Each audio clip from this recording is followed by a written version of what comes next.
this is your host, Julia Napini. I am a clinical and forensic social worker who owns a counseling practice and a consulting business. In this show, we discuss the challenges of being successful in business while maintaining your integrity and staying true to yourself. Join me while I interview other professionals and share insights from life and experience.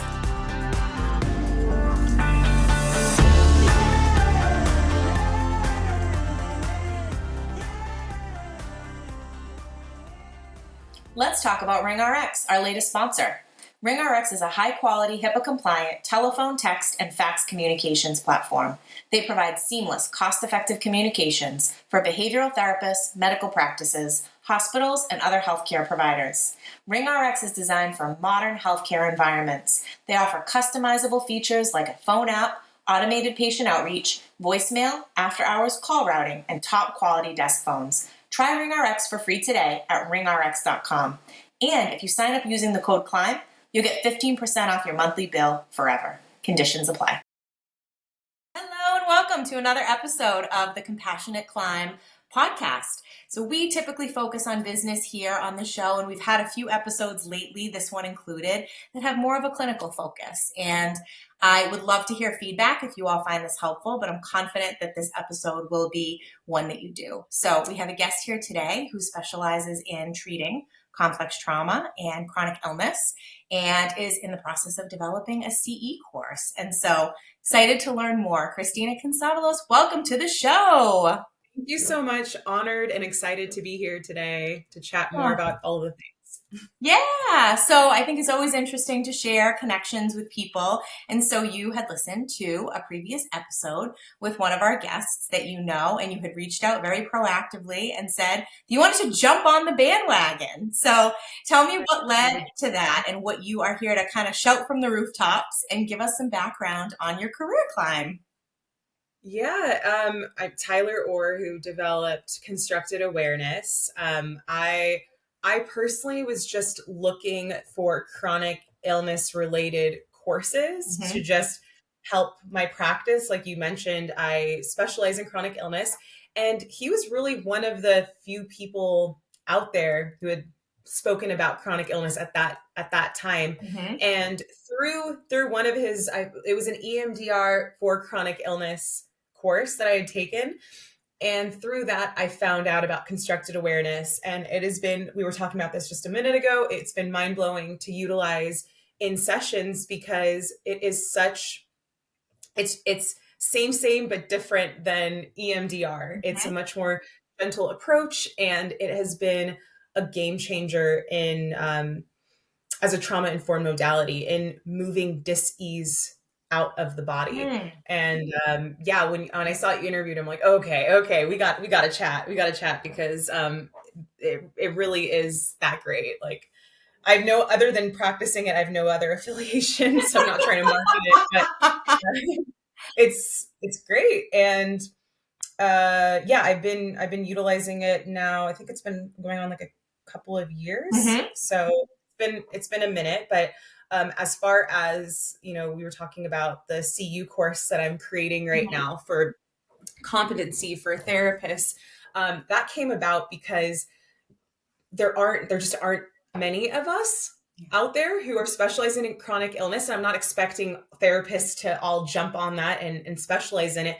However, I'd love to see more therapists become competent in what chronic illness is and how it presents and what it looks like. Because what I'm finding, and I have found as a client myself in the past, is that we end up doing the emotional and intellectual labor of helping the therapist or provider understand just simply what our diagnoses and symptoms are, not the mental health implications. We're just talking about that aspect of it. Like I've literally had to Google stuff in a session and be like, okay, this is actually what it means. This is what it does. Because they're asking me questions, and it's like, oh, can we, can you do this on your own? That's what I was thinking. Like, can you do this on your own time? Yeah. And then by the time we know it, we've hit the 50-minute mark in our session, and I didn't actually get to process anything on an emotional level. So it's helpful to hear about lived experience. So you've alluded to it a little bit, but help us understand how this niche developed for you. Sure. I have various chronic illnesses. I've had chronic illnesses since a young age. However, they started really impacting my activities of daily living when I was about 28 or 29. Okay. I got to the point where I was unable to work. Lyme disease, various autoimmune diseases, just a whole list of diagnoses. And I was couchbound. I was so sick. I was scared. I was depressed. I thought I was going to die. And I just wanted to find someone to talk to who got it. And I could not find anyone. And I ended up with someone who had kind of like, as she said, like some understanding of chronic illness and did EMDR. I wanted someone who was trauma informed, definitely, because I understand the mind body connection, understand how trauma presents and is manifested in a physical form in the body. And I knew I needed to process that out. But again, that was the person I was referring to. A couple things, like doing the intellectual labor during our sessions, many times. So I'd get a new diagnosis, be like, oh my God, I got this new diagnosis. And it's like, well, tell me about, okay, but what are the exact symptoms, And anyway, and when you're exhausted and have brain fog and fatigue, it's just really hard to do that task for someone else. So the other thing was that, like I said, she was an EMDR therapist, but she didn't resource me. She actually started EMDR the first day. Oh, wow. Not to do as a therapist. Start EMDR on the first day. You need to develop that rapport with the client. Right. You need to create a safe and courageous space. You're already co-regulating with one another. You're their resource. So I'm coming at her in a completely dysregulated state. I've never done any nervous system retraining, which we can talk about, but Wow. I'm so dysregulated. I have no resources. I can't work. I'm completely debilitated. I'm dependent on my parents at this point. And she's like, let's start EMDR. And I mean, like if I wasn't couchbound before, I mean, that really knocked me off my feet because my nervous system just went awry. Yeah. And I didn't know any better. I hadn't, as therapists, people don't realize in grad school, we're not taught any of these modalities. Actually, at least in my program, trauma wasn't even really focused upon.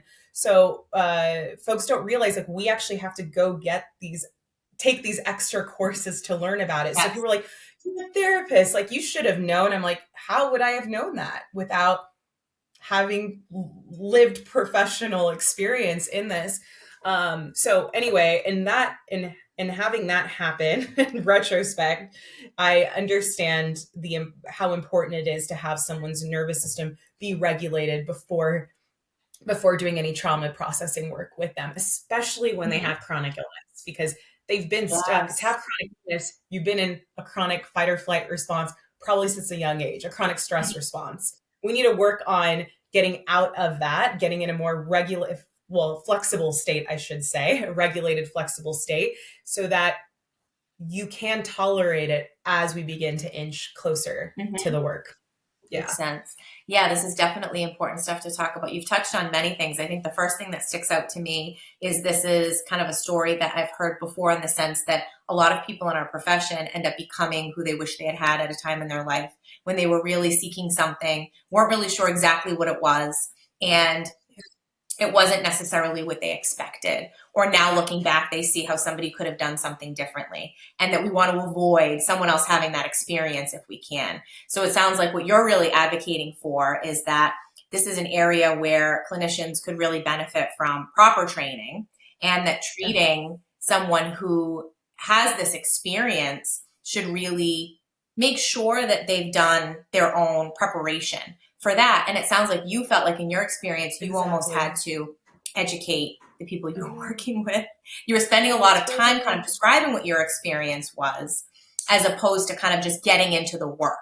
And if it was easier to find someone that had this training or this specialty, maybe the experience would have been different. So you are becoming that person, and it sounds like you're also trying to educate people. So how has that evolved on your own journey, and then in how you're helping other people with similar challenges? Yeah, so what ended up actually happening is on Instagram, I saw a woman with chronic illness. There's a big chronic illness community on social media. And she's like, I have this amazing therapist in the UK. And I'm like, hey, can I get his information and see if he's willing to see me virtually? And although he wasn't trauma informed necessarily, Right. the fact that I didn't have to give this man subtitles about what I was going through was like Huge. Mhm. huge, huge. I felt like truly heard, listened to, safe for the first time in a long time in a practitioner client dynamic and setting.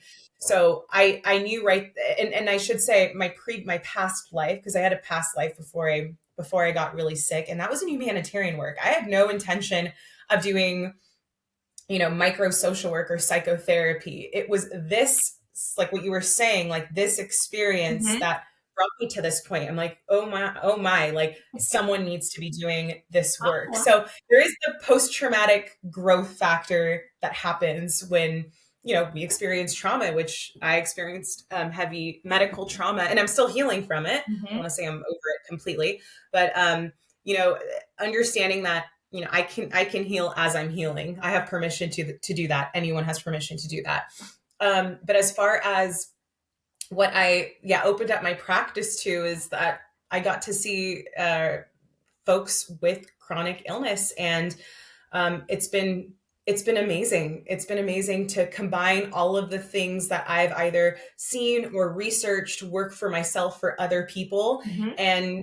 and kind of just meet people where they are with all of those options and modalities. Because as well as I do that Mhm. there is no one size fits all approach. Everyone is different, and we have to meet them where they are. And but yeah, one of the biggest things is making sure their nervous system is in a regulated state. I'm a Mhm. huge proponent of neural retraining programs. Okay.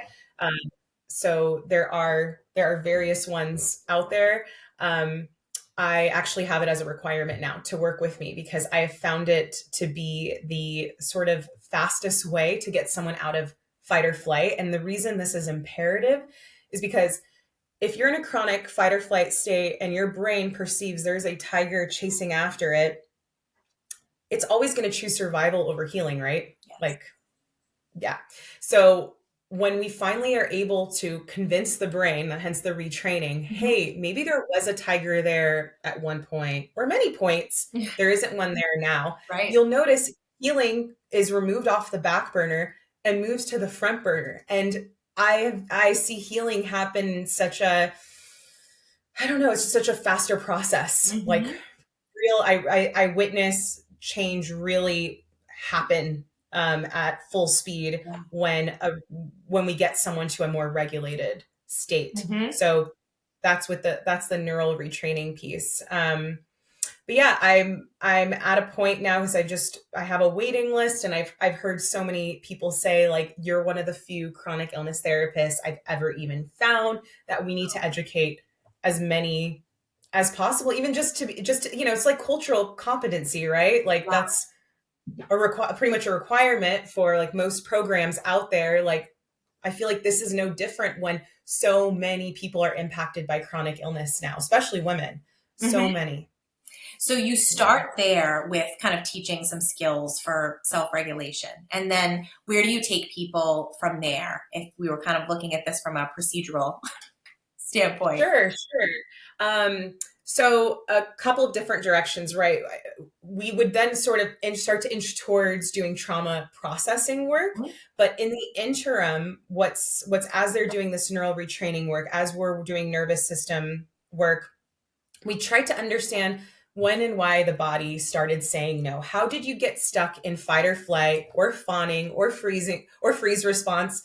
At what point did that happen, and how has that played out in your day to day? Like often, right, I see the freeze response. We go into freeze when we can't physically flee a situation, but also the fawning response, the people pleasing, the overachieving. I see that so often in folks with chronic illness. So there's a lot of codependency work to be done around that. Mhm. And that could look like them attending like Codependence Anonymous meetings, getting a book and working through that alongside me. Nothing to the point that it would dysregulate them. It would be more like from a curiosity standpoint. Right. As far as starting to lightly process out, I love using EFT, emotional freedom technique. I think it's one of like it's like favorite processing modalities because it is so gentle. And I love that, I love to teach tools that clients can utilize between sessions, because often that is when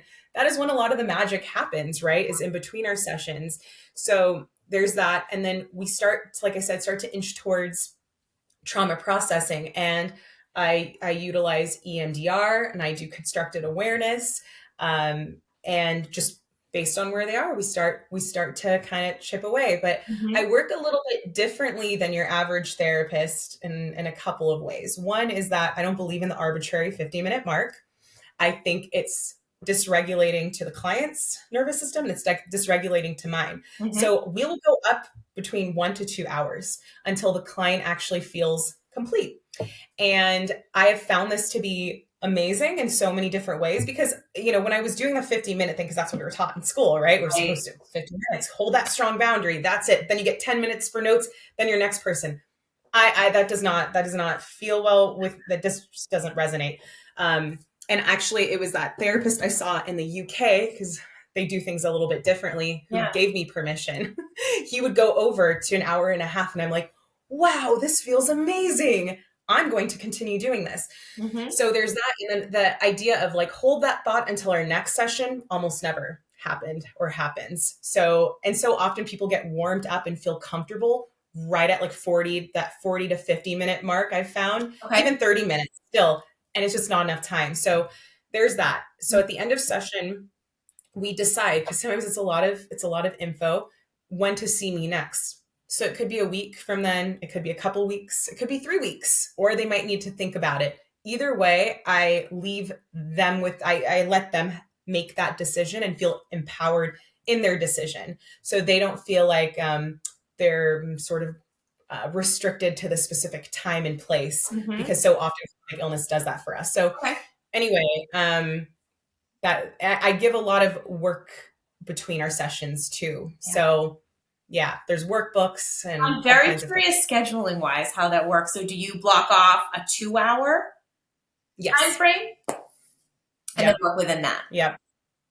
Okay. Yep. And I'm going to say on average, it's like 1 hour to 1:15, and it's rare that it goes over 1:30, but it gives me enough time and space to do my notes, to do my own processing, light my Palo Santo, go ground, right? Do my own inner work, and use the restroom before my next person, so I can show up not rushed, in a more regulated state and as present as possible. Yeah, it sounds beautiful. One of the things that I'm thinking that comes up a lot for the clinicians that are in my group practice, when we come together as a group for consultation or whether I'm working with them one-on-one, where clients sometimes, because if you're dealing with individuals that have chronic illness, this is going to be an ongoing and potentially lifelong challenge. And with someone with complex trauma, I'm sure that it's a process. And even though you're employing modalities that are hopefully going to bring about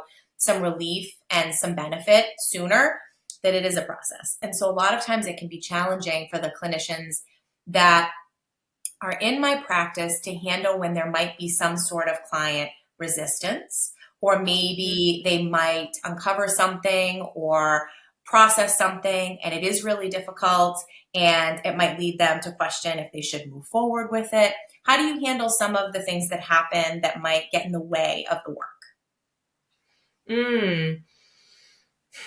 Yeah. So, can you give me an example of like one of those things? Cause if you don't mind. Yeah. Well, I'm just thinking resistance in general, and that can be from a variety of reasons, right? I mean, a lot of times I think that's part of our role as the therapist to help clients uncover what is really going on there.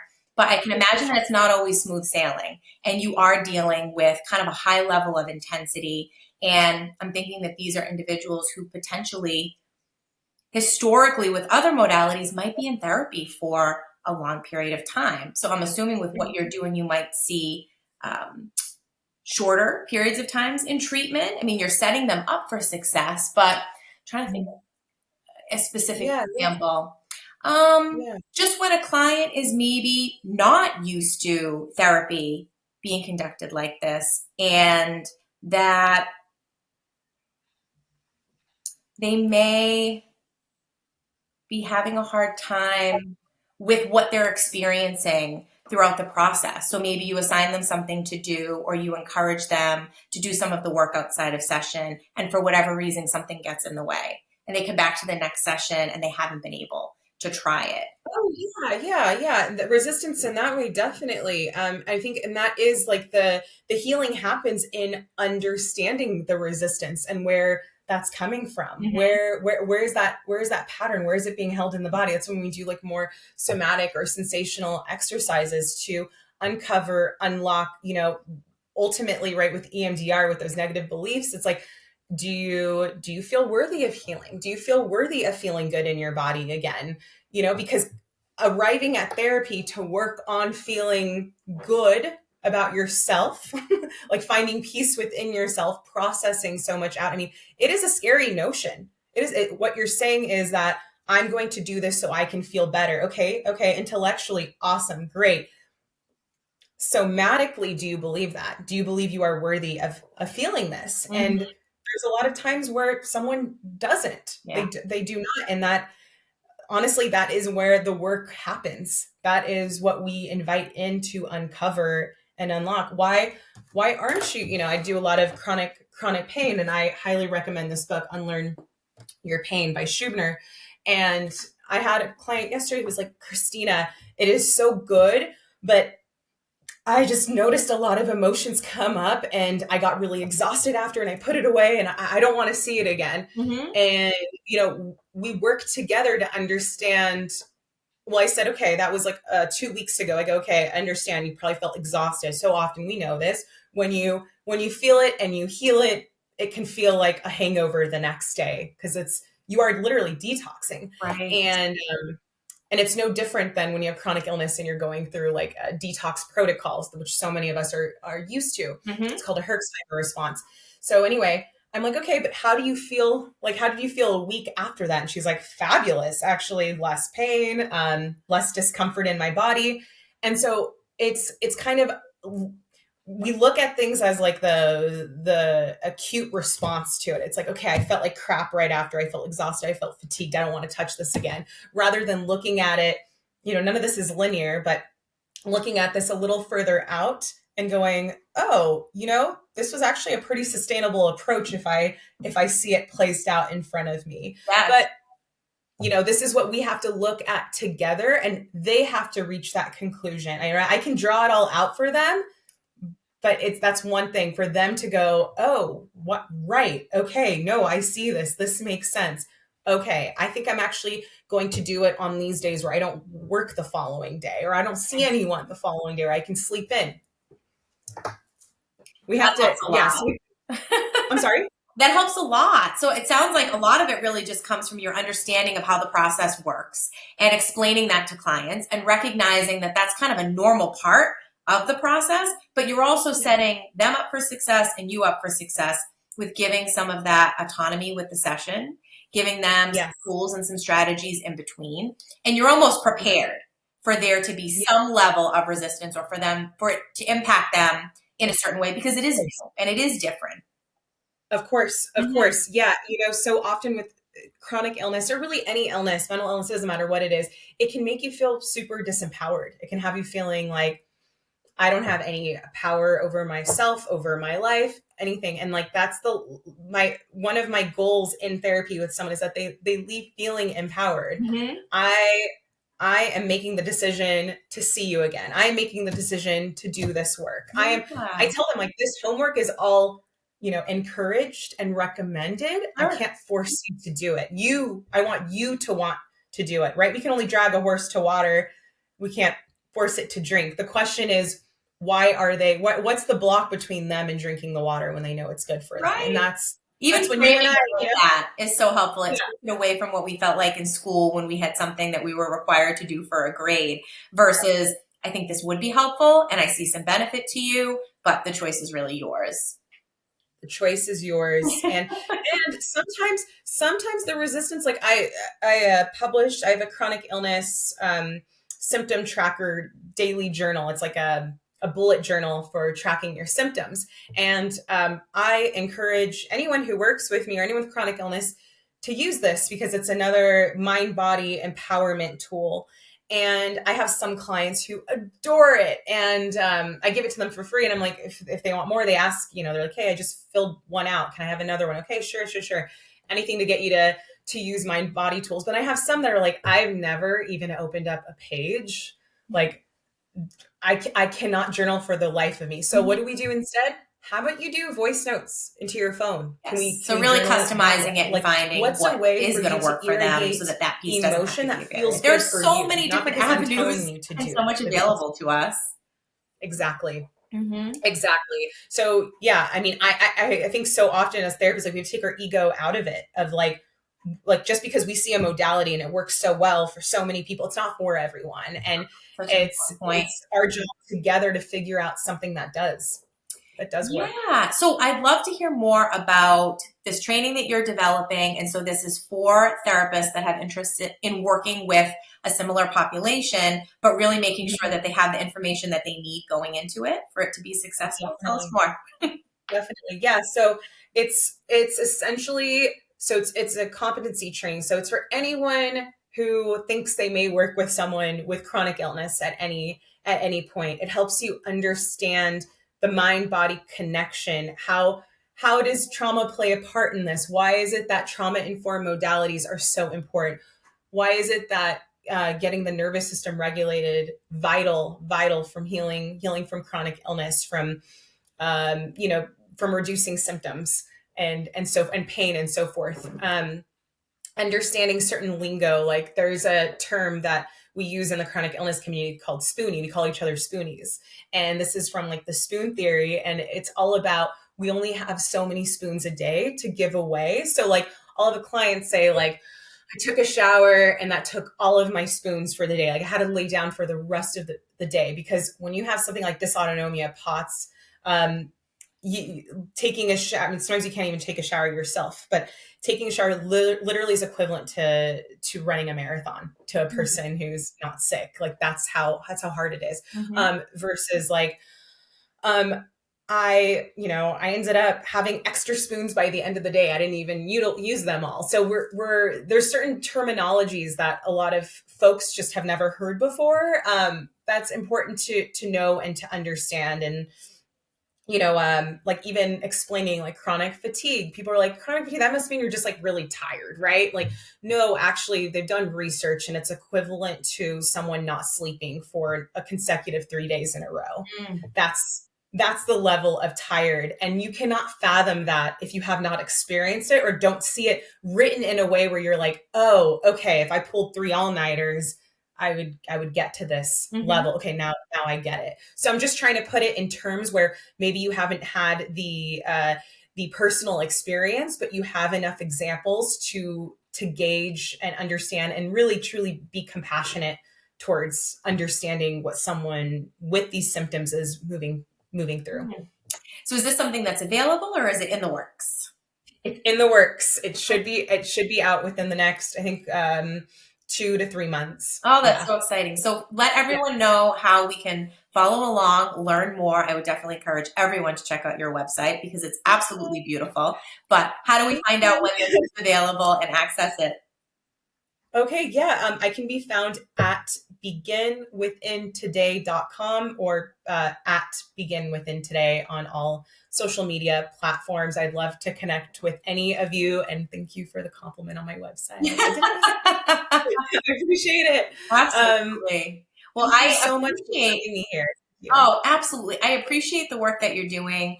I definitely have so much respect for people that kind of, through their own experience, through their own work, really see this area in need of educating people and making sure that we are aware of what we need to be going into a process. And you're making it happen. And it sounds like it's going to be accessible, but it's this combination of not only the information, but lived experience, which is so needed. So I will definitely stay tuned, and I appreciate you being on the show today. Yeah. And what I want to say to all therapists is like, if you have lived experience in something, go after that niche, because there are folks who want to talk to someone with lived experience in that specifically. I tell people to always go for a niche, especially that. Yeah. Thank you for that. What a great note to end on. Thank you so Thank much. you. Thank you. If you like what you're hearing, please rate and review. This will help others find us and benefit as well. The Compassionate Climb podcast represents the opinions of Julia Napini and her guests. The information provided is intended for educational purposes only and should not be taken as legal advice. If that is what you are seeking, please consult an attorney.